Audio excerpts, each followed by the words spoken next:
You either laughed to keep yourself sane, or you laughed because you'd given up on staying that way. Either way, you laughed. That's so good.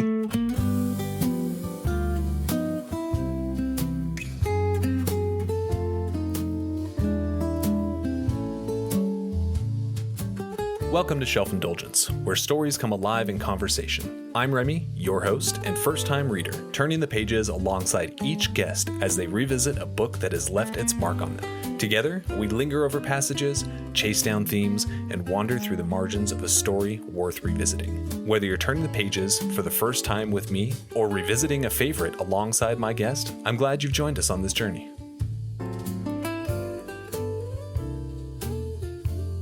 Welcome back to Shelf Indulgence. We are still very much in the thick of the Unraveling, and today's episode is part 3 of that conversation. The stakes keep tightening, the surprises keep stacking, and honestly, this section just does not quit. Glad you're still with us, and let's just crack into it. So Knox is talking to McClain, and I loved that he's like, "Why, you don't think we were discreet coming up?"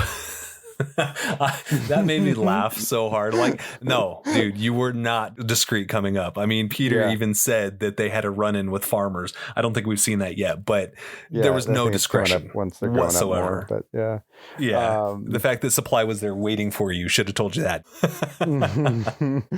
Yeah, and plus, like, there's the runners and the wires. Like, there's no way up top wouldn't know they're coming at this point. Not a chance. And then at the bottom of the page, McClain asks if Knox thinks that, what is it, a dozen people is enough? And his response is, as long as nothing major breaks. Yeah. Mm-hmm. So that feels like something might. Well, I mean, that could be foreshadowing, or it might not. I mean, I think, we know. It's just a great metaphor. I think it's a great metaphor. Because we know, because we finished the section, that it's not about things mechanical breaking. It's about the silos piece breaking. It's about I like that. The freedom of knowledge, breaking through the lies. And I don't think mechanical. I don't think it's foreshadow necessarily. I think it's just a metaphor for I think it's probably a solid metaphor, if nothing else. And on the next page, McClain is talking to Knox still, and they're talking about having allies on their way up. So whether or not the mids and the the uppers would be uppers. Is that what they call them? People up? I don't think they call them uppers. No, that doesn't sound like the right word to me. No, I don't think they're talking uppers. If they'd said uppers, I would have triggered in my brain. I would have been like, okay. Interesting. But they're talking about who would most likely ally with them. And Knox believes that the mids would be more likely, and McClain thinks exactly the opposite, because the mids aspire to be part of the upper echelon. And so they don't care about the people directly below them. They're trying to step on each other to get up there. Whereas the upper echelon doesn't have anything necessarily negative against the lower. It's an interesting way to think about it, but I think she might be right. Yeah, I think can definitely see that. I think it's really interesting to think about, that it's kind of like thinking about how people that are lower middle class want to be rich upper class, and they'll do anything to get up there thinking that that's what's better. But the people that are up there know that it's not necessarily better. You have more money, but you still have the same problems. And it having the money doesn't fix everything. But really quick before we get past this, though, I really enjoyed that part where, you think you have allies up top that we can't get to. Yeah. And they would take some convincing. A fine speech like you poisoned my people with. Yeah, I underlined that as well. That you poisoned my people with. She's not she's in it. She's going along, but she's not so disillusioned to believe that it's necessarily the right thing to be doing. Poison, thinking about how you're going to get us killed, which spoilers, he does. But and she's not wrong, but also needs to happen. And to that point, there's a point right at the beginning of this chapter where it says it was if she knew this was wrong but had resigned herself helping rather than hindering. Yeah. I like the way that she's presented. And back to the page we were just on, to further that gravitas that she has, I really loved Knox is saying that people feared him and wanted to feel safe, but they respected McClain and wanted to feel loved. Yeah, and that's the whole argument of is it better to be feared or loved? Mm-hmm. And of course, Tony Stark would say, why not both, before he releases the Jericho missiles? But that's neither here nor there. But it, of course, me being to those that don't know me, I'm a complete Marvel nerd. Yeah, so the Reddy, fact that it hasn't come up on this. Why don't you tell them what's tattooed on your chest? Oh, I have Iron Man's arc reactor tattooed right on my my sternum, and then all the way down my arm, I've got Captain America, Gambit, Deadpool, Nightcrawler, Spider-Man. I got the whole crew, as it were. Mm-hmm. But anyway, yeah. So they're saying they need to get through the mids without starting a fight. Basically, is her whole goal. Yeah, which it seems to work reasonably well. There are a couple of moments where we stumble across. We'll get to a point. I don't think it's in this chapter, but we'll get to a point where farmers are trying to. Excuse me. Let me back up a little bit, because the plan is to create a power outage that moves upward. So to push people to the higher echelons, right? Yeah, that's the goal. So that they can be out of the dark. Yeah. Yeah. So they're trying to clear. We don't get there in this the path chapter, a little but bit. yeah, they're making the plan for that. That's the goal. Yeah. Really quick, just like because I saw the highlight, I want to go back to the dog thing. So I think it's like when he's talking about how he thinks that there should be a lottery for the dogs. He's really just talking about how he doesn't like having them around. How they talk about supply breeding them. Yeah, this is where he lost his cool points for me. Well, yeah, but I really like McClain's response of, if we were all as loyal as this to each other, there'd never need be an uprising, she said, peering up at him. Mm-hmm. So good. Yep. So true. As I'm sitting here cuddling with my puppy, who's finally settled and isn't making noise. Yeah, my babies. There's also a line here. She's talking about dogs, and Knox says, I don't know why you keep these things around, much less breed more of them. And she says, you wouldn't, McClain snapped back. They're good for the soul, or those of us who have them. And my note is, burn. yeah. And that was right before what I just quoted. I love it. So yeah, they make their plan here. And they talk about what they're going to do. And they're building implements of war. Mm-hmm. Yeah, so Supply is building guns. Yeah, definitely building up that army. But then Knox looked down and realized he was still scratching the mutt. He pulled his hand away and watched the animal pant, staring up at him.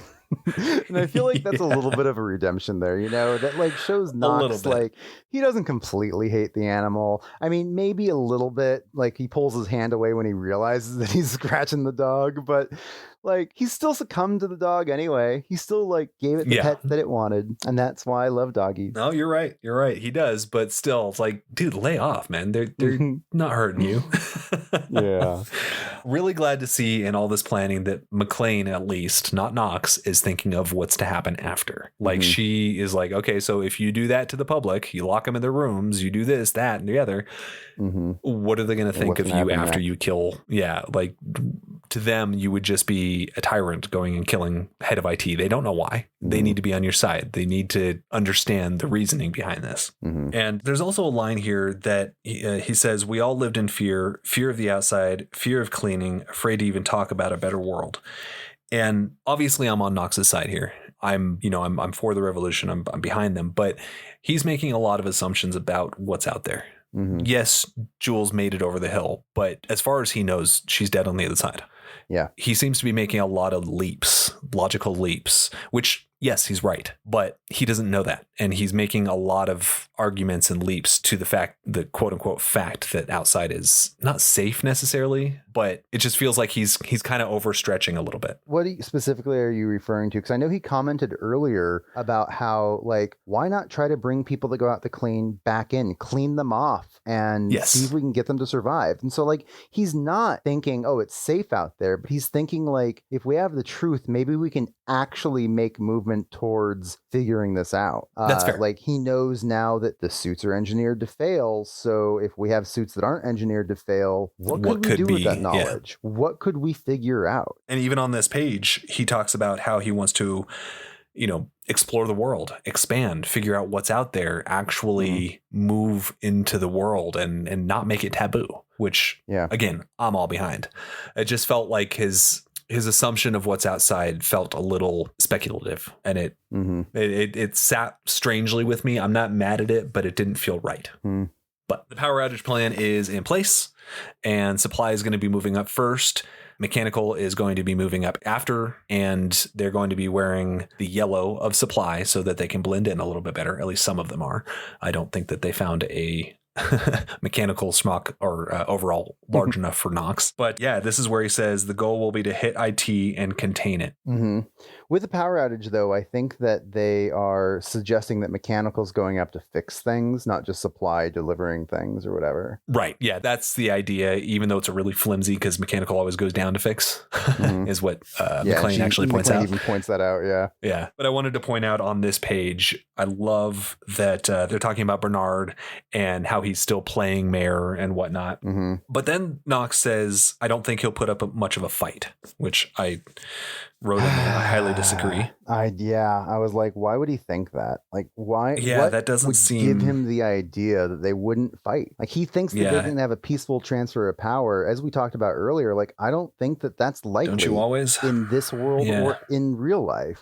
Like, that's just not a thing that happens when you're staging an uprising. Yeah. It's sad. It's a sad truth. You're absolutely right.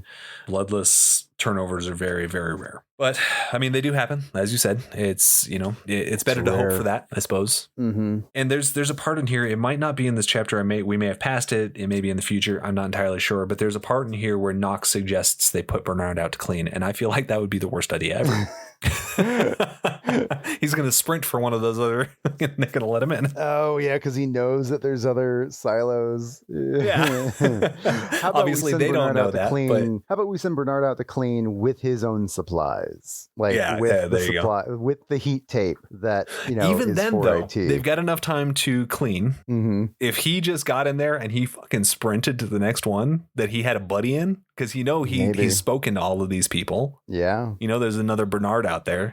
So if he sprinted, he might make it. It just feels like a really bad idea to put him into the environment. I just love the idea of sending Bernard out to clean, though. Like, if you think about it from this is his punishment versus like what might really happen. Beautiful justice. Like, I loved it. I think it's in the future. I don't think we've gotten there yet, or maybe we did. Okay. I don't know. I just didn't highlight, but I thought I'd highlighted it, and I loved it. Yeah, like I said, I may have passed it. I just didn't want to miss it entirely. Mm-hmm. But yeah, so that kind of closes out that chapter, with the exception of McClain saying Jackson likes you and he's hardly ever right about men, which what a good boy. Yeah, he's hardly ever wrong, not about men. And that's when Knox realizes that he was still scratching his head. Yeah, exactly. And then the closeout to that chapter is a statement. He's talking about the loyalty that the dogs feel for humans. And that was really what the pressure was. It's not a matter of whether or not he'll die. It's not a matter of what he's doing. It's a matter of that people are believing in him and they have the loyalty to believe that what he's doing is right. Yes. And that is hugely impactful and whatever every leader should aspire to, really. Absolutely. So, rolling into the next Jules chapter, 44, 14, 13, whichever book you're reading. So Jules wakes up. She's got the classic red marks on her face, the ones you get in high school when you fall asleep on your notebook binder. So she's waking up. She's got this pattern on her face. She still smells the nasty soup all over the place, which that's so gross. But then she hears a machine running, and my note there was, a machine to fix. I wonder what that is. So she begins to search for it, and let's see, how is this written? I thought it was really cool the way it was written, but this was something moving, some sound beyond her own breathing and footfalls, and it lurked deep in the dark corridors of the hydroponic farms. Mm-hmm.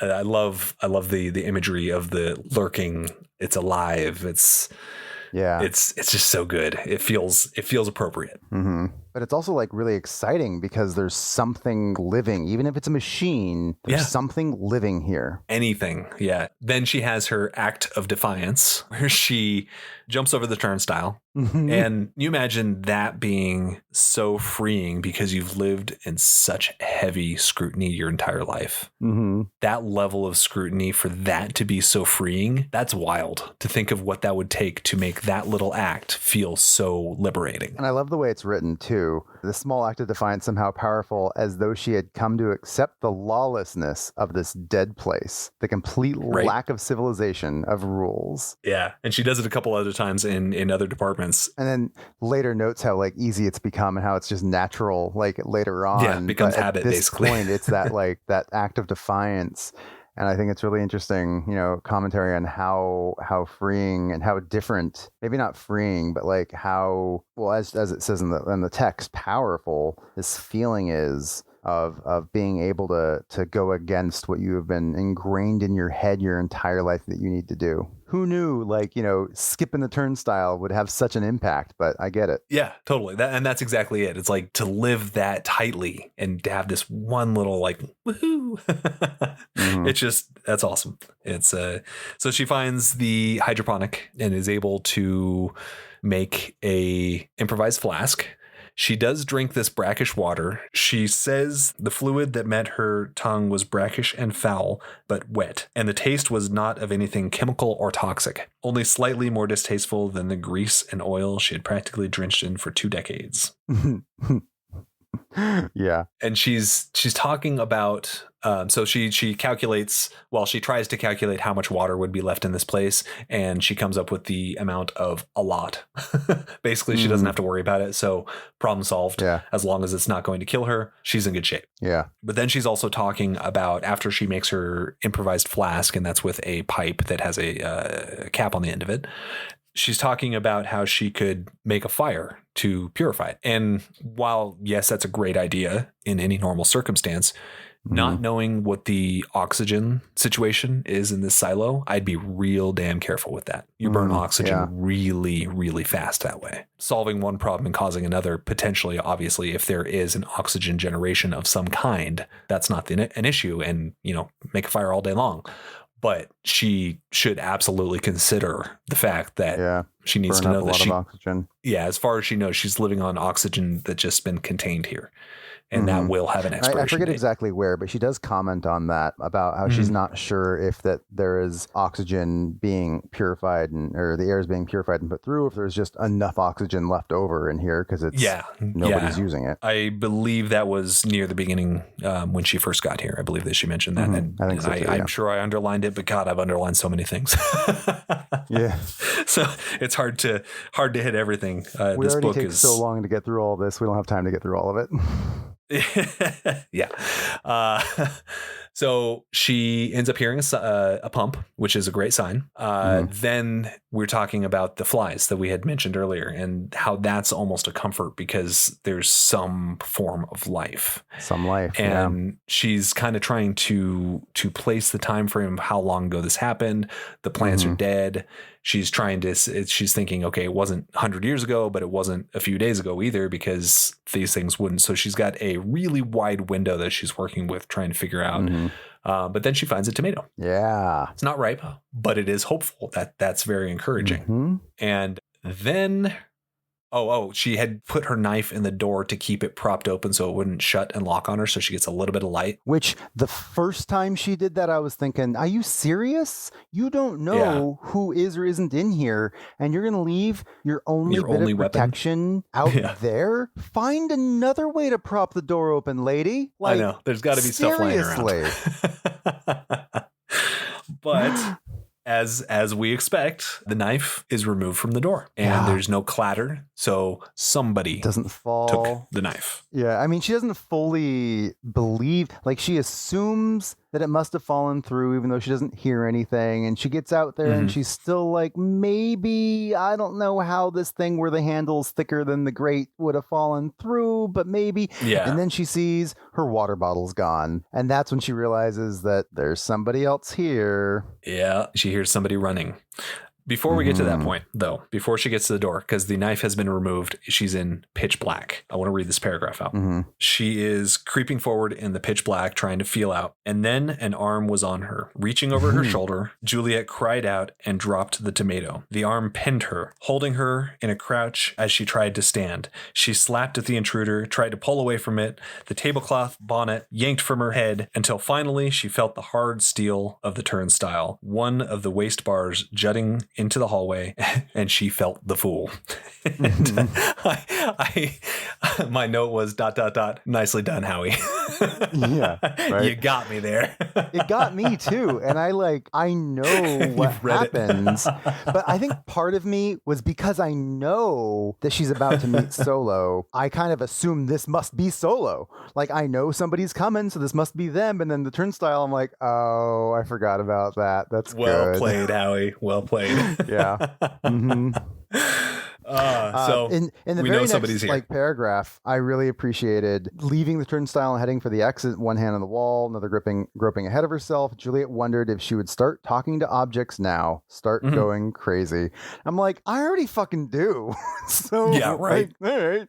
I would be terrible alone. Everything would be, I would make a Wilson. Rolling on to chapter 45, 15, 14. Knox and his ilk and supply are making guns. Well, did we mention? I don't think we mentioned this. I think we kind of got off topic here. So she realizes her stuff's gone, but then she listens out and hears running. Mm-hmm. Oh, I definitely said that. I don't know if it was okay. Well, if you drowned said it, out, you can cut but that out.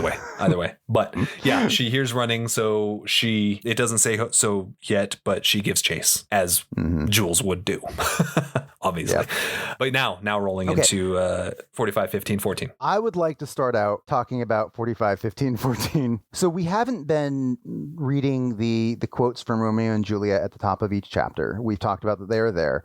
But this one caught me off guard because I did not realize it was from Romeo and Juliet. I have since confirmed that it is. But you will probably recognize this. These violent delights have violent ends. Yep. So for me, that is from Westworld. And I can't. Did you see season 1 of Westworld? Loved it. Yep. One of the best seasons of TV ever to hit the air. Exactly how I feel. And if you hadn't, that's exactly what I was going to say. I remember we had talked about it, but I couldn't remember if you had seen it or not. I'm just pretty sure. So good. But yeah, one of the things that is said throughout is these violent delights have violent ends. We see characters saying it constantly throughout that show. And I just assumed Hugh Howey was referencing Westworld. And I had to look it up. And I'm like, oh no, that's Romeo and Juliet. Of course it is. Because all of these quotes are Romeo and Juliet. And I had no idea that was Romeo and Juliet. Yeah, I actually didn't realize that either. But now that I know that, I've seen that play in movies and yada yada, et cetera, so many times. I feel like I should know that, but who knows? Yeah. Speaking of violent delights, they're making guns. They're making guns. Freshly milled and wholly forbidden. Yeah, which is like, number one, how do they know how to make guns? Well, I mean, they probably had to make guns for IT, right? Like they'd have somebody did. How long have they been somebody there? Knows, though? Like, yeah, they can't. These like that the gun that the sheriffs have, like that can't be the original guns from when the silo started all those centuries ago. Why not? So they'd have to have. Well, that's true. I guess you could. Like, there's guns. I mean, it's that are metal from, like, if it's maintained. Revolutionary War that are still around and probably working, maybe if they're maintained. But yeah, it's true. Like they're it's just they can't even fix a watch, but they can make guns. Guns a lot simpler than a watch. Sure, but it's a watch is something that they would have access to and deal with on a regular basis, whereas a gun, a lot of these people have never seen a gun beyond what's on the sheriff's hip. True. They even comment on that. But it also does comment at some point that humans just naturally know how to make the implements of pain, which is that's so like sad, very next page, and so true, or somewhere in here. It's near. Actually, I think it's in a future chapter. It's surely maybe, but I remember what you're talking about. Oh yeah, it's definitely later when they're really gearing up to do things. Yeah, they've got all the pipes and weapons for the people who don't have guns. How they're just putting things together to make a weapon. And he's like, how that's instinctual. Yeah. One of the things I think is really interesting here, like after they're talking about making the guns and stuff like that, Knox kind of thinks killing a man should be harder than waving a length of pipe in the direction. Yes. It should take long enough for one's conscience to get in the way. Yes. I really like and appreciate that. The idea that just pulling a trigger and somebody's dead is... guns should terrible. Take more than that. But guns are awful. Absolutely take more. We shouldn't give people the ability to mow down an entire classroom of fucking students in a few seconds. Like that just should not even be an option. An argument. Yeah, I know. And dude, I'm with you 100%. Which is why I really appreciated this quote. Yeah. And I see the value in guns for protection, but boy, I don't like guns. I don't. Well, I've don't never either. liked guns. I've shot guns. I've understood the draw of that power. Like when you pull the trigger on a gun and you feel the power coming out of it and you see whatever you're aiming at get destroyed, there's definitely something about that is intoxicating. Primal. But I think it's that exact feeling is why I don't like them. I don't own a gun. I never have. I've been thinking a lot lately that I should, and I don't like that. I have one for that reason. But I might get one sooner than later. I don't like them. I really don't like the idea of guns. Yeah, I don't either. But I, much like you, for the reasons that we have detailed, I have one within reach of my sleeping. Yeah. And I hope that you practice with that regularly, because I do. I know having exactly a gun without practice. Yeah. I'm glad. I hope you go to the gun range, and I hope you use it frequently. Probably not as frequently as I should, but I definitely know how to use it. And I've used it numerous times. And I do need to go out more often, though. I think it's very important to make sure that you know how to use it if you're going to have one. Yes. And Ash does as well. Yep. That's good. But I completely agree with you. And this sentiment from Knox is spot on. Like could not have been said better. My kids asked me once why I like movies that feature guns and killing, action movies and stuff like that, if I don't like guns. And I'm like, because that's fake. Because I know that's fake. There's no real risk here. It's all for storytelling. And I very much enjoy my action movies and like Matrix and like getting all the guns off the racks that come flying in, and the scene where they go in and shoot up all the lobby. It's fun. It's exciting. And I love that. But the reality is something that I just really do not like. Yep, 100% agree. And the way he says this is exactly why I don't like guns. The idea of, you can kill somebody within seconds without putting any thought into it. There's so many people who have ruined their lives because of a split-second decision they made. And guns are that sort of thing where you can ruin your life because of a momentary lapse in judgment.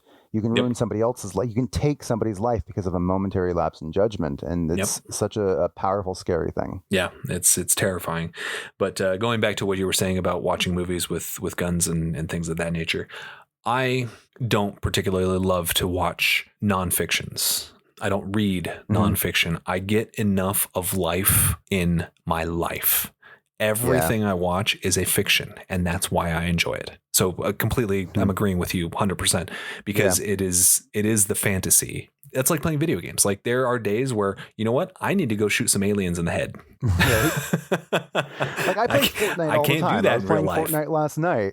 And I have no problems with going around shooting other people in Fortnite. It's different. It's fun. Different. It's exciting.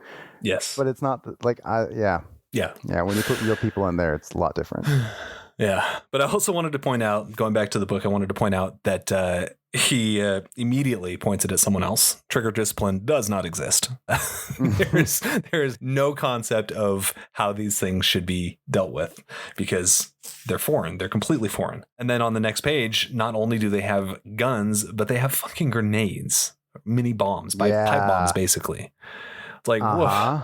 They are, like Shirley said, we're looking to break things. That is the intent. And woof, it's scary. Yeah. And your comment on how they don't have the gun safety knowledge, I think is it's illustrated again later in, probably the next chapter, or at least one of the ones coming up pretty soon. Yeah, we're getting there. When Lucas, they talk specifically how he puts his finger on the trigger. And I'm just like, no, don't do that. Keep your finger off the trigger until you're ready to use it. Yeah. I mean, everybody knows that. But of course they wouldn't. And it's perfect. It's very well written from the perspective of somebody that has never touched a gun in their lives. By the way, the fact that IT has a stockpile of guns is kind of terrifying. It's not surprising, though. No, it's not something I really considered until they pulled it out. It's like, oh, shit, of course they do. Of course they do. Yeah, right? It's like, well, shoot, Mechanical and Supply has got guns. That's great. oh shit, that's right. This is mutually assured destruction. That's exactly right. So they break up the teams into the waves.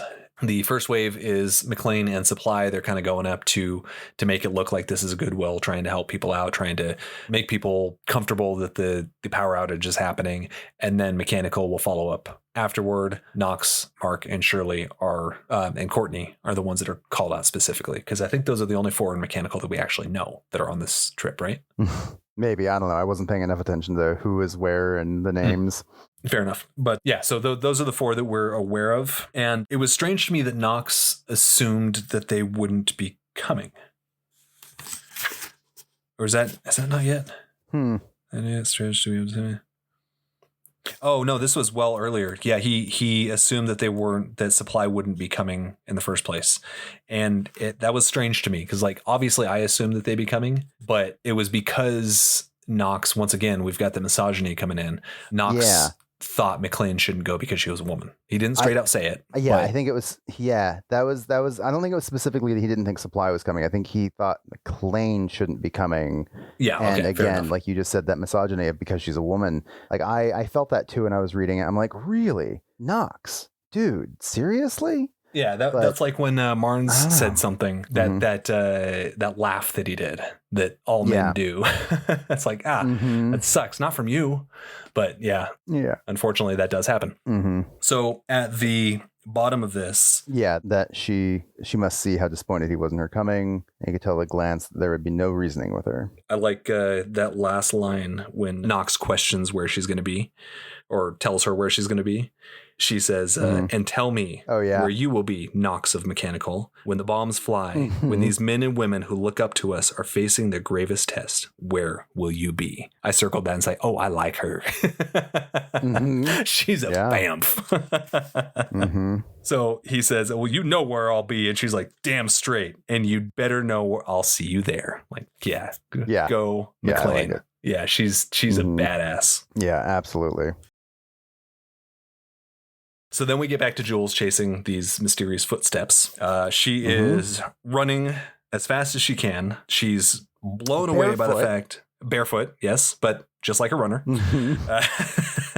Which I hadn't picked up on. So when I realized she was like taking these like 3 steps at a time barefoot, I'm like, seriously? Barefoot? That's gotta hurt.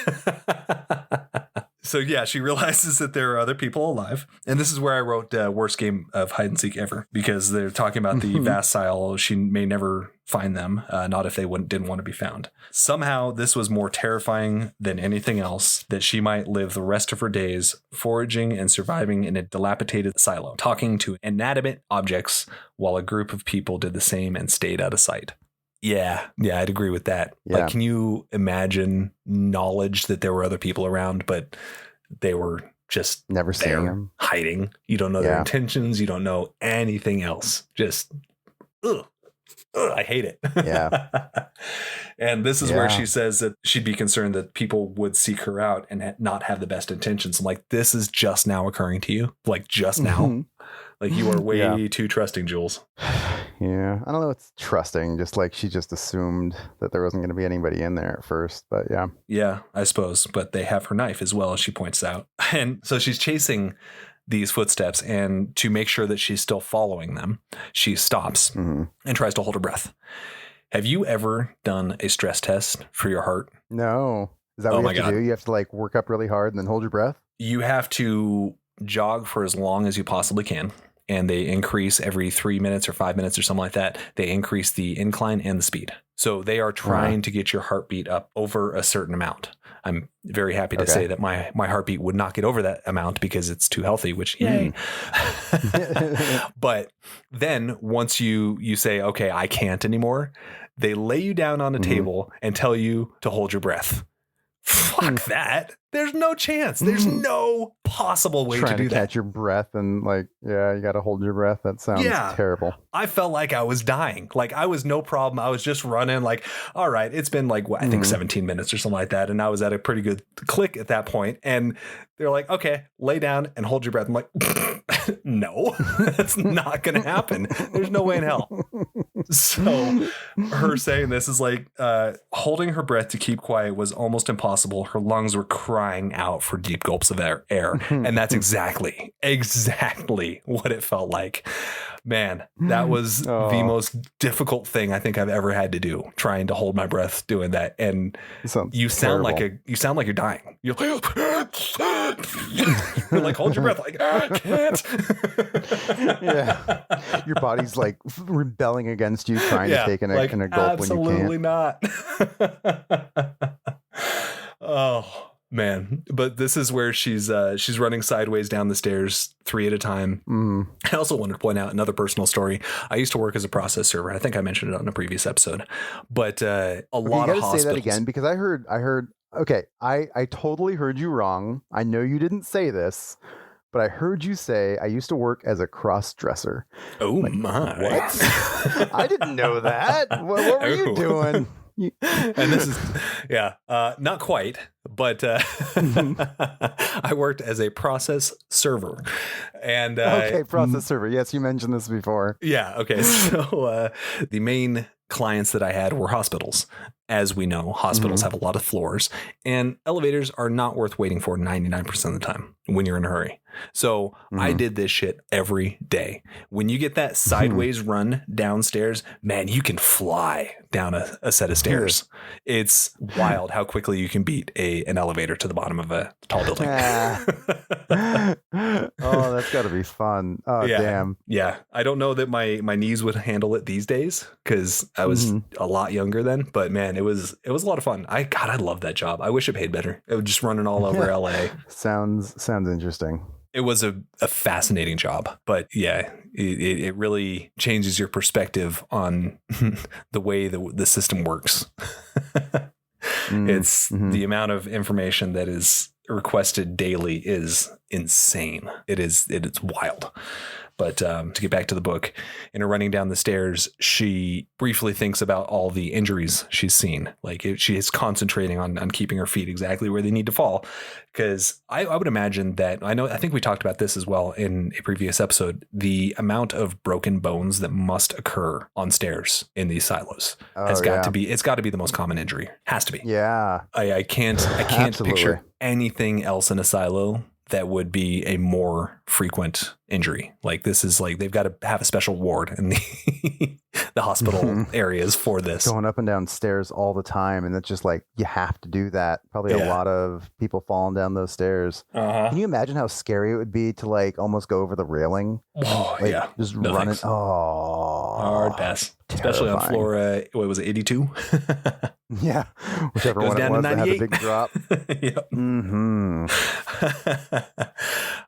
Speaking of floors, we get to floor 34. And my note was IT has 3 floors and they're on 36. I don't know if they go below or above. No, the IT's on 34. I thought IT was on 36. Nope, 34. IT's 34. Well, then my comment was completely useless. So whoever gets this page, it's wrong. Yeah.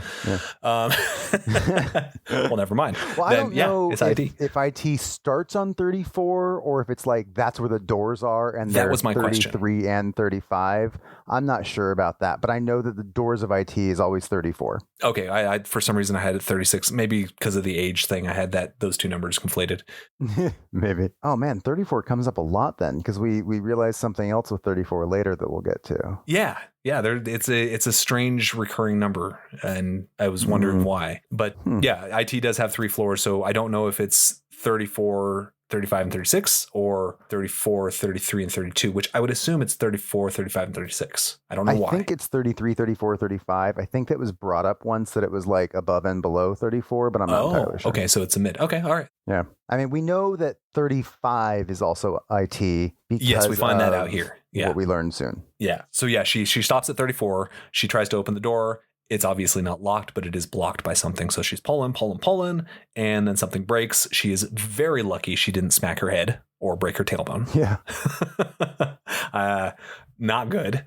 So she stands back up, and there was a broom in the handles. So definitely on the right path to catch her intrepid prey, I guess.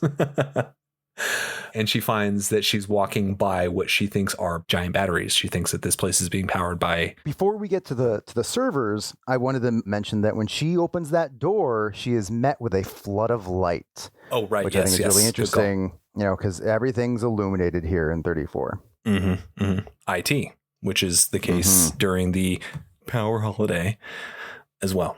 When they sorry, those were air quotes if you didn't hear them.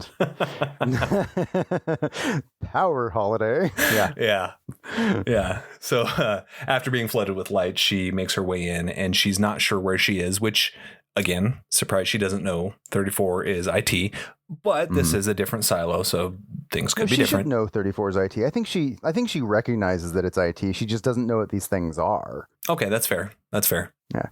I highlighted this line. I'm not sure if this is exactly where we are just yet. Yeah, she does think that they're batteries. She's like, I don't know if these are batteries. Right. Oh, yeah. And this is like, I think right before that. So one of the things I thought was really interesting, she walks in and the room was massive, at least as big as the generator room and far larger than the cafeteria. Right. Full of tall pieces of furniture, etc. That's when she starts thinking they're batteries, but they're the servers. And I just thought it was really interesting that this place was as big as the generator room. Yeah. Why? That's weird. For the servers, I guess, just because they need that extra space. Maybe they need the space for cooling purposes? Maybe.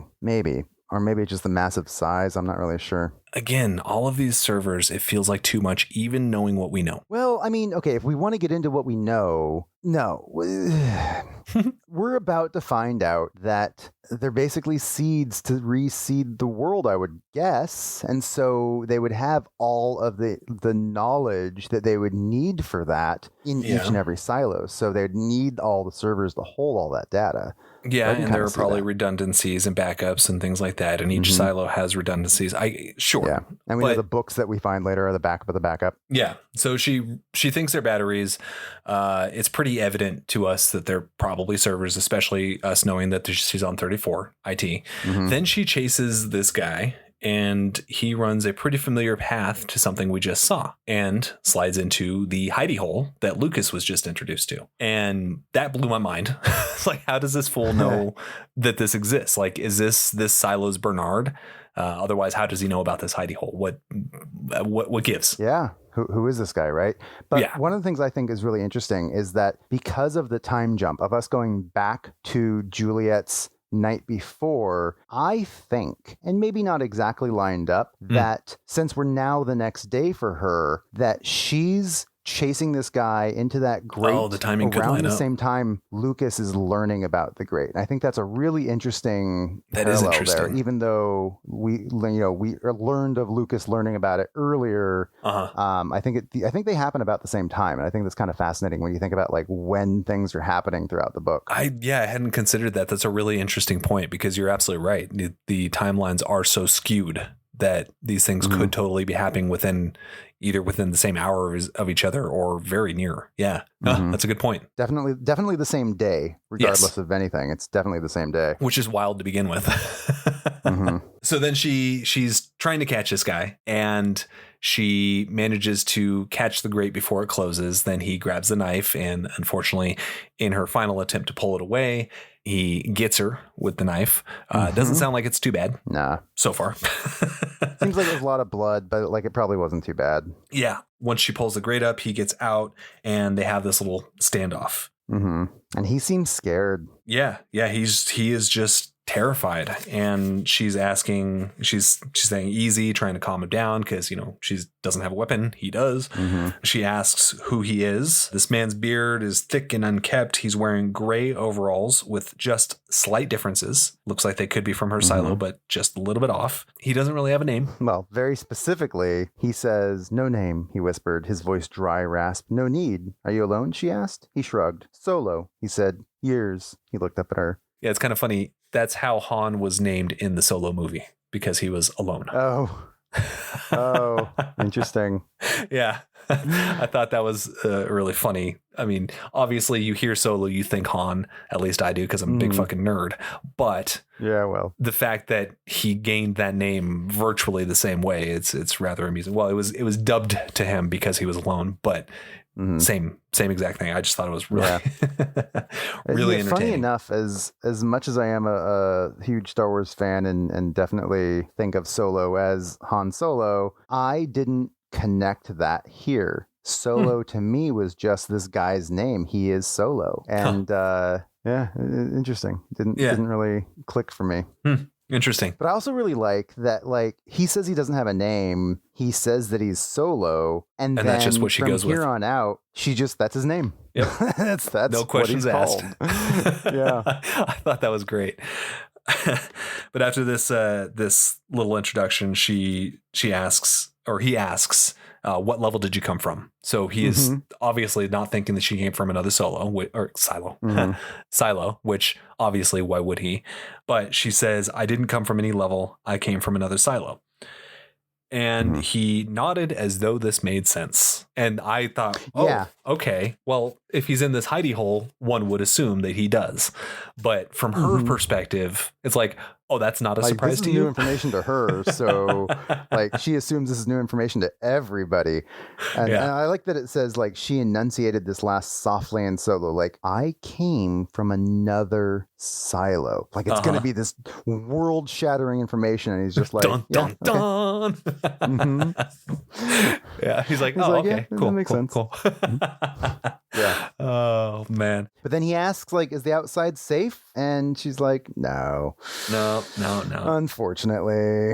Yeah. She says, I shouldn't be alive. And his response is, none of us should. Not a one. Like, oh boy, that's ominous and cheerful. Rolling on to the next chapter, 47, 17, 16. She or Lucas, we're back with Lucas and Bernard, and he is trying to figure out what this place is. First now line we is learn what's actually below that grate. Yes. I kind of like that Hugh did that. Like that he waited to do that full reveal of what's down there until Juliet had caught up and gotten to the grate. Yes. Which also brings us in alignment with her stories, as we find out pretty soon. Is it in this chapter or is it coming up soon when they're really aligned? But I like that like the storytelling device of like waiting to discover really what's down there until now. It's really well crafted. I'm a big fan.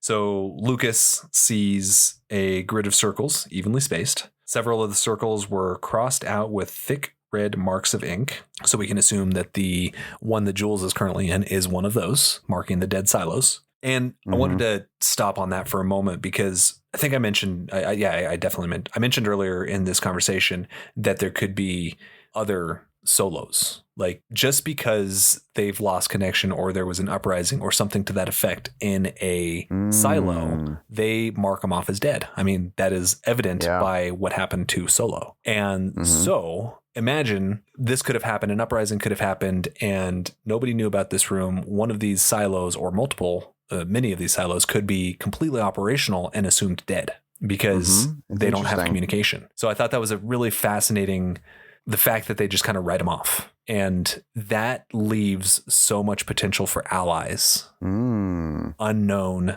quite literally underground allies. Yeah, that's definitely a possibility, not just with the dead ones, but the alive ones. And there's so much more story to be told here of all these other silos and like what they're going through. And I think that's really interesting and rich, and I love it. Support an additional trilogy, perhaps. I'm in. Let's do it. But so I love Lucas's not quite understanding these are silos right away, how he thinks they're laid out like the servers. And I like that Bernard was just like, oh shit, I didn't notice that. I never noticed that. Yeah. But then here's where we get to the thing I was talking about with Atlanta.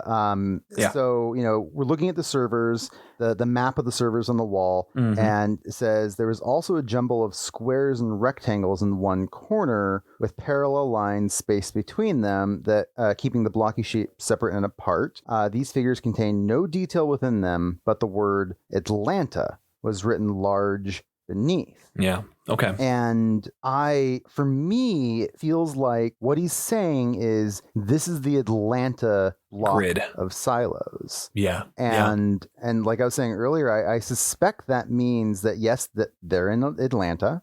somewhere in the Atlanta area. Maybe not exactly Atlanta, but like maybe right outside the city in some big field type area. Well, that's probably the city that they're looking at. Yeah, exactly. Like that's probably what we're seeing there. Yeah. But to me, that suggests that there's other groups of silos out there. 100%. If that is indeed Atlanta. My note there was, are we talking Georgia or is this a company name? Yeah, it could be a company name. You're right. Yeah. It could be. I don't know. It seems I'm not sure. more likely that it's Atlanta, Georgia, because I mean, otherwise, why would you choose a name of a place unless you're actually trying to confuse us, Howey? Which could be. Maybe. Yeah. But like, well, what are those blocks, right? Like, I like the thing that I just read. I didn't fully understand what that was supposed to be. Originally, I thought it was like, maybe the legend, like in a block off to the side of a map. It's the legend, but it says there's no detail in there. Yeah, it's a jumble of squares and rectangles in one corner with parallel lines spaced between them, keeping the blocky shapes separate and apart. So it's like maybe a logo of some sort, or farmland. Maybe. I don't know. Yeah, I didn't really understand that either. I don't know what that is. Maybe it'll come back to us. Yeah. I mean, he does say, and when he asks where are they, his response is we'll get to that. Yeah. But so I guess we're not really going to get an explanation for Atlanta, at least not here. Nope, not in this section at least, because I was looking for it. But so we are here in this little hidey hole room, and Lucas asks who else comes down here, and Bernard's response is no one. So it's just these two people, and he said the feeling that he was descending into something with which people didn't return from. And I really like that. Not even because he considers Bernard as a friend, but even his friend leading him down here, he's like, I don't like it. I don't like it at all. I'm not sure if I'm coming out of this alive. Yeah. But Bernard's line in the next paragraph was really impactful. He said, but things changed this morning. The world is changing, and she rarely she rarely does it pleasantly. Yeah, I highlighted that as well. And I thought deeply about, honestly, the conversation we had earlier tonight about revolutions. They're rarely bloodless. Yep. Rarely. And, world changing, not doing it pleasantly. Like when a big change needs to happen, it's not pretty. Nope. And that's scary. Yes, it is. Yes, it is. But getting back into it, Bernard says, and the silos you see, silos with an S, you see, were designed from the ground down to prevent this. Lucas's response was designed, which I thought was kind of funny. It's like what we were talking about earlier. Jules makes a joke about God made two, and he's like, oh shit, they're designed. Yeah.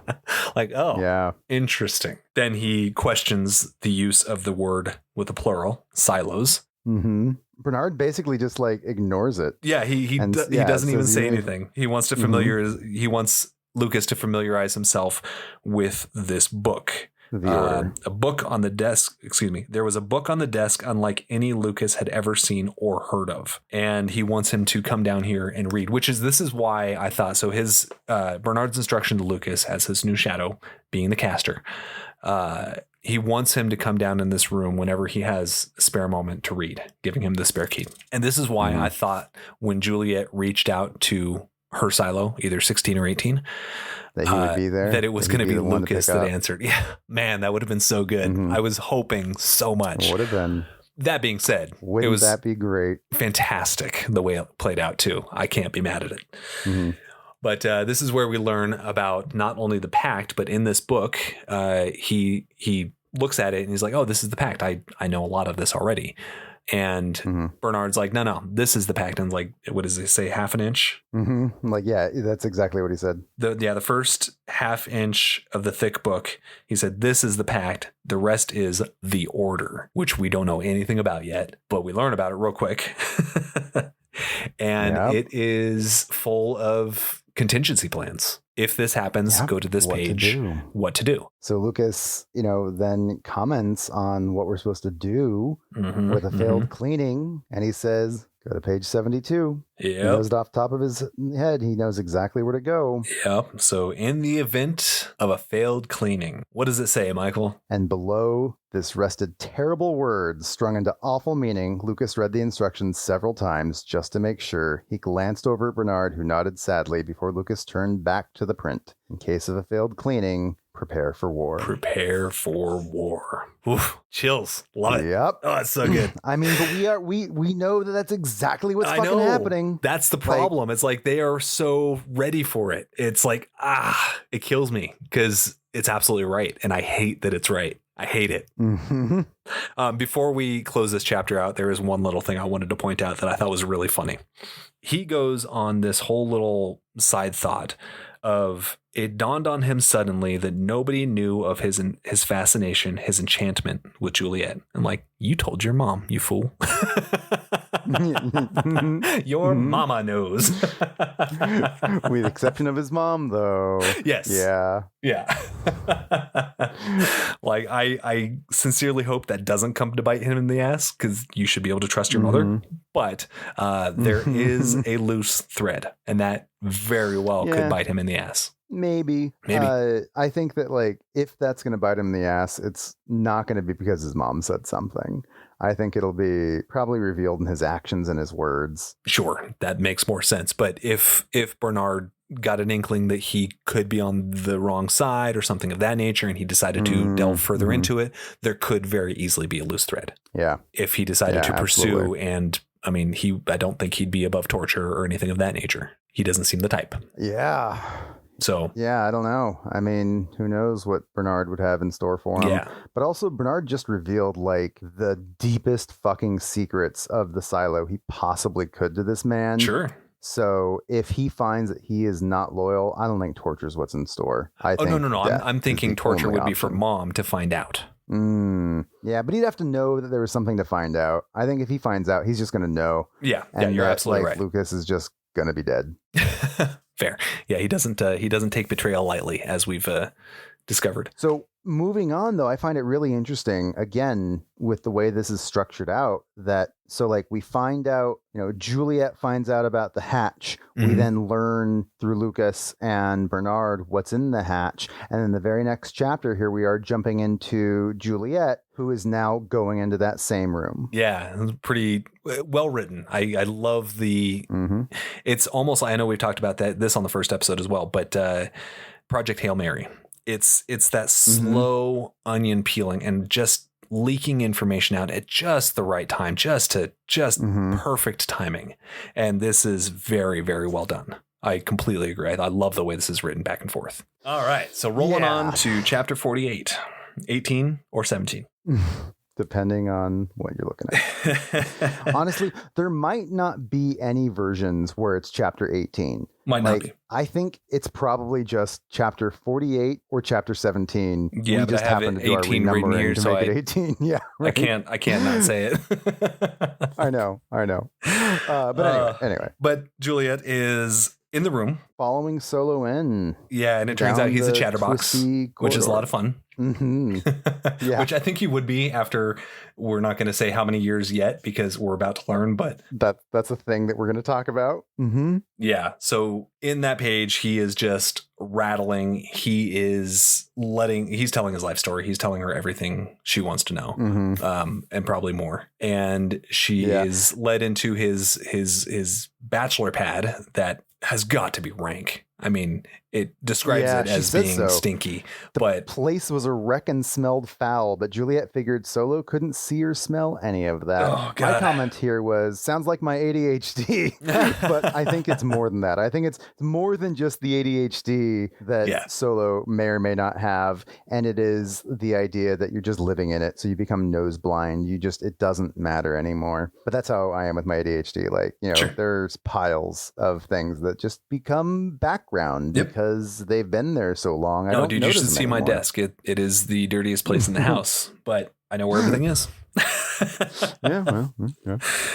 So he's a bit off his rocker. He's kind of fun. I like him. Yeah. And Juliet, I think it's Juliet that says this. Where is it? She's talking about the laughing. You have to laugh. Yeah, I've got that highlighted right here. But before we get to that, right, 2 paragraphs earlier, I just want to tie in the ADHD thing because she's asking him questions and he's just like, he's saying things that don't relate. He's not really answering. And she's like, sometimes you think there's more of you though, more survivors. And she says, she wished he would focus. Like, well, and I don't actually, know if this man has ADHD, but it sure as hell sounds like it. To expand upon that, I find things move sometimes, find things left out. The grow lights left on. Then I remember I did them. Like, yeah, this dude's got ADHD, dude. 100%. Like, I don't know if he has ADHD necessarily, or if he's just like, that's the life of living by yourself and going crazy. Like, it's either a it's either a neurotypical person who has gone mad with the living alone, or it's an ADHD person who happens to be living alone. I mean, either way, I relate. Hilarious. But yeah, then the laughter thing. I love this. You either laughed to keep yourself sane, or you laughed because you'd given up on staying that way. Either way, you laughed. That's so good. Oh, man. Then he drops the bomb. She asks, so how many years has it been? 34 years of solitude. Oof. Holy hell. Level 34 years of solitude. And then her response, even in my book, Juliet realized she probably wasn't even born when whatever happened here took place. And I highlighted that because I was like, what do you mean you weren't born? You were 2 years old, according to my book. I think that's why it was changed. 34 years ago. I realized that too. When I read that, I'm like, I bet you this is exactly why it was changed. But if so, why didn't he just make it 36 years ago? I don't know. To match what he had said. I don't know. Because 16 to 50 is such an easy mathematical problem. Sure. I don't know. Sure. That's the best I got. I don't know. But yeah, I realized that too. I'm like, that's probably why it was changed and from my book to the full publication to so that line makes sense instead of her being 2 years old when it all happened. But yeah, I thought I loved it. It made me laugh. I was reading that and just getting a good chuckle out of the fact that like she must be 34 now, according to this novella, because she thinks she wasn't born yet. So yeah, I believe that's why it was changed. It's silly, but I think we found our answer.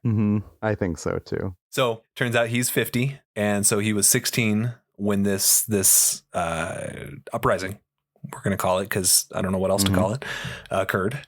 Yeah. And she asks how he survived this long. And I really appreciate his answer. I don't know. I didn't set out to survive for years. Tried to last hours. They stack up. I eat, I sleep, and I ... It continues on to say he poops. But we don't need to go into all that because, well, it's really gross explanation of how he uses the restroom because he doesn't have running water. Because there's no running water. Yeah. Nothing flushes. No water. I'm by myself. Until they fill up. Until he can't stand it anymore. Oh, God, it's so gross. Just from one dorm to another. Going to the apartment buildings just probably reeks of his shit. Oh, my God. It's got to be 36 or 34 years worth. Yeah. So he goes on to say, she asks what happened 34 years ago, and he says, what always happens? People go crazy. It only needs to happen once. He smiled. We get no credit for being sane, do we? I get no credit, even from me, from myself. I hold it together and I make it another day, another year, and there's no reward. Nothing about being normal, about not being crazy, he frowned. Then you have one bad day and you worry for yourself. You know, it only takes one. It only takes one. That is straight out of Batman, by the way. Yeah. That is a Joker mentality. His whole thing is all it takes is one bad day. And there's a whole storyline where he gives Batman the worst day of his life. He kills people he loves. Ooh. He is trying to push him toward the villain, and he does. And it's a great story. I don't even like Batman, and it's a great story. But my response or my note here was, all right, Joker. I mean, yeah, he's sure, not wrong. Like Joker and Batman, but I mean, that's what I was talking about earlier with like, you make one bad decision. Yeah. and you can fucking ruin your life. And in this case, one bad decision ruins an entire silo's lives. Thousands of people. Kills the entire silo. Yeah. Thousands of people. Yeah. So like that is a really good philosophy for someone that hasn't been around people for 34 years. Pretty impressive, actually. Very sane thing to think. I mean, with what he's gone through, I'm not surprised that he's had time to think about this sort of thing. Oh, sure. Of course. Yeah. It just, it's a very sane thought from someone that's been alone for 34 years. Juliet says something about not taking credit. I don't remember where it was. I'll have to see if we come across it. But she thinks into how there has been turmoil in her own silo at some point, somewhere in this chapter, I believe, and how they're living their lives and currently not taking credit for it. Like, because they haven't had that bad day yet, which she doesn't know that bad day is about to happen. Like it is that bad day as they speak. Yeah. Which is crazy to think of. But we then find out that Solo's dad was basically in Lucas's position. He was the shadow to this silo's Bernard, which kind of cool. During the uprising, he was shown this hidey hole and made contact with, or it sounds like Silo 1 called.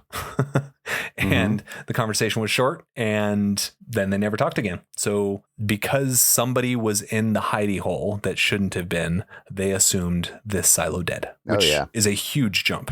Well, I don't know. I mean, I have a feeling they may have known more. Like their Bernard had probably talked to Silo 1 with the uprising starting and maybe knew things were coming and they were calling in for an update. And then this kid answers and that gave them their answer. Yeah, that's fair. Yeah, if they had already gotten word of turmoil. Sure. Just feels, I don't know, feels premature to just cut it off. Maybe. But he asks about the people up top, see if anyone made it. And she tells him everyone is dead. And he goes on to say that the fighting happened within the silo and it just became almost petty, fighting for women and resources. I guess resources isn't petty, but fighting for women certainly is. This is after the big, everybody tried to get out dying and just so those left over. Yeah. And here's the not giving ourselves credit. He says, "You don't know what a silo is?" "Of course I do," she said. "I was born and raised in a place just like this. Only I guess you could say that we're still having good days and not giving ourselves credit for them." I really like that because you think about that. Like, how easy is it to look back on things and say, yeah, that was a good time. That was the good time of my life before something catastrophic happened. You don't always take stock of the good. Something we should probably all do more of. Amen. I would really definitely, I'm not dead yet. I'm not dead yet. I have a roof over my head. To go for I was thinking walk. That too. Sorry. I'm getting better. You'll be dead soon enough. Oh, dude. Not dead yet. Yeah, I've got a roof over my head. I'm not dead yet. I've got a dog and I've got food to eat. Like, this isn't the worst it could be. This is a good day.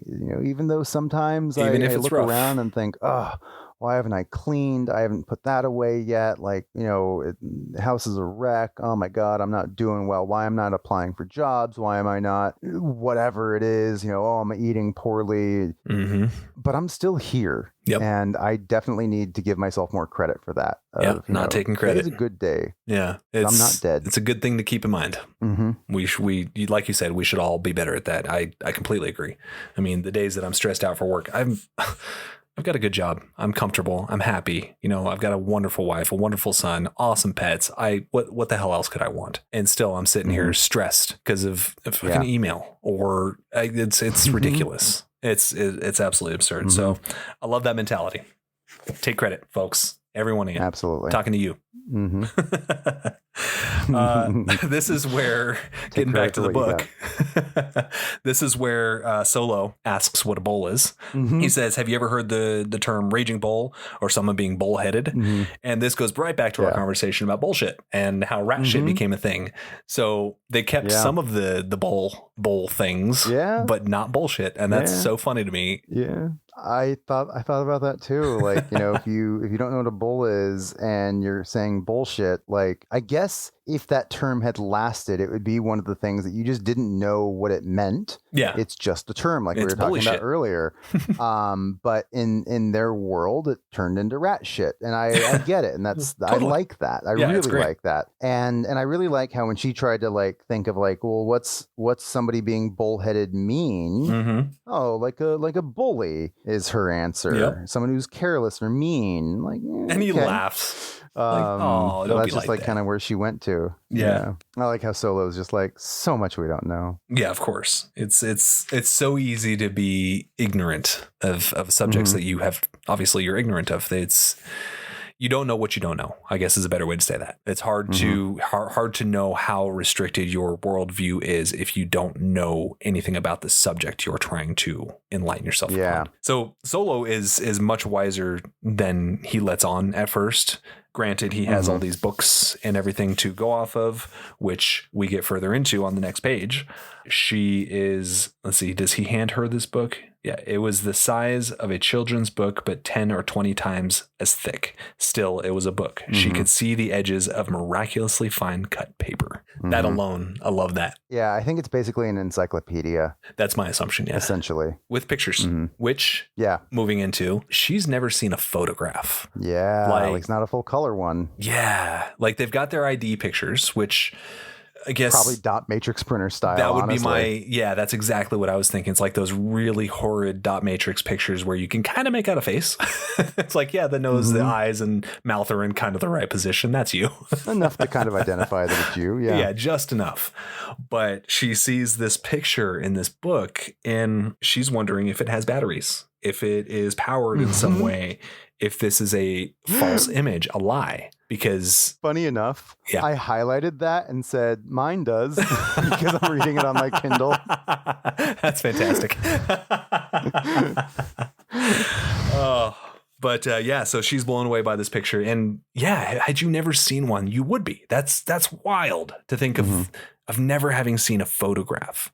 And then you kind of step back and photographs are really new to our world. So imagine showing one to somebody 100 years ago, even though they had photographs 100 years ago, but the quality of our pictures compared to then. Oh yeah. Even that alone would magic. Blow their mind. So to never have seen one and then see a full, essentially HD photograph in color, mind blowing. And you would think it's a lie. There's no way this can exist. Like, am I looking through a window?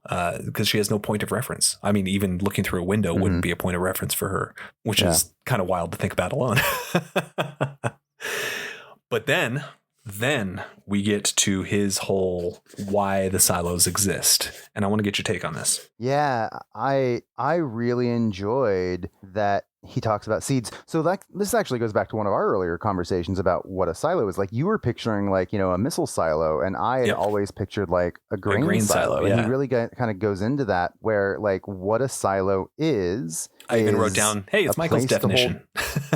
Yeah, it's a place to hold seed for the bad times. Yes. For when they get good again. And he really kind of puts out there that these silos are here to preserve humanity. We are the seeds. For when the good times are here. Yeah. We are the seeds, the knowledge, like all that information on the servers, having the humans here. This is the seed to repopulate the earth. Yeah. That's what these are. And I really fucking love that concept. Yeah. Like we still don't know what happened out there. No. But we know it got bad enough that somebody felt the need to plant these seeds in the ground for when it got good again. Yep. And it's such a interesting idea. It really is. It's such a just cool concept to really like explain what this is and this world. And it makes it make so much more sense when you think about it that way and like why they are what they are. Yeah. And it feels to me like these are seeds that got forgotten about. I mean, we now know that Silo 1 is still in contact, right? Yeah. Like or at least we know it was as of 34 years ago. Well, Bernard reached out to them. Oh, does he actually talk to them? I forgot if he had actually connected. Yeah. Yeah. That was one of the first things he does, right? Yep. So like we know Silo 1's still around. So, and we of course know there's a lot more living silos. So like these seeds have lasted a while, not all of them. Some of them have gone bad, but like how after centuries is it still not good enough? How has the world not gotten good again? And I think that's obviously another mystery for us to learn. Of course, yeah. How did you feel learning that, that's what these silos are here for? I thought it was fascinating. The description and then rolling directly into that, and then his description that follows, what happens when you leave seeds in the dark too long. They rot. Oh, yeah. And what a powerful analogy. Like, that was beautifully put. Here, I'll read it here. What do seeds do when they're left too long? She asked him. He frowned. We rot, he said, all of us. We go bad down here, and we rot so deep that we won't grow anymore. He blinked and looked up at her. We'll never grow again. Yeah, it's such a good analogy. Like, he really feels that these silos, they're not going to work. No. And I think everything that's happening is proving him right. And the seed analogy, to go a little bit further with that, if you have, it's like backup data, right? So it's genetic backup data is exactly what it is. So you're storing data for future use. You never store redundant data in the same place. There are 50 silos here. There's no way in hell there aren't others. No way in hell there aren't silos elsewhere. I think you're absolutely right in the Atlanta, Georgia thing. And there have to be, like you said, there have to be silos elsewhere. It's crazy. And I don't know that because I've read ahead. I just know that because it's common sense. That makes sense. Yeah, they'd have to. If somebody thought this far ahead. If within the silo, we have the servers, we have the backup to the servers, and we have the backup to the backup with the physical books. Yeah. Then they had to have thought about that. Absolutely. So like these 50 silos or however many there are in this area, like each of the silos is a backup to the other one there, but they have to have an offsite backup as well. Yeah. Have to. Yeah, absolutely. So that's the end of that chapter, and mind blown. I mean, that is such a good reason for these to exist. One that I didn't think of, should have, but it's such a logical solution or reason for these silos to actually exist. And I loved it. I dug it really solid. And like I said, it's satisfying, man. Like I've been fucking loving doing this with you, and I'm really it's felt so good to get the reveals out, all the things that I like hold up. Yeah. And there's definitely more to come, but like getting you to that point, getting you to see all this, it's really satisfying. I'm enjoying it. I'm glad to hear that. It's also like I said, it's a satisfying reveal. It's not one of those books where it's like, that was dumb. Like they built all that up and that was stupid. Like, what a dumb turn. It's definitely that's good. I like that. I like that. I like the way they thought this through, or how Hugh thought this through. All right, I think that'll do it for today. The final piece of our discussion about the Unraveling is coming up next, and it brings this whole section to a pretty intense close. Then, of course, we roll on to the final section of the book, which I can only imagine is going to crank it up. So we'll see you there. Thank you so much for spending your time with us between the covers of today's story. If you'd like to help keep Shelf Indulgence alive and growing, you'll find our Patreon link in the description. Your support helps write the next chapter. A rating or review wherever you listen also helps other readers discover us and means more to me than you know. Most of all, thank you so much for being a part of this journey. I truly hope you'll keep turning the pages with us. Book by book, story by story. We'll see you next time.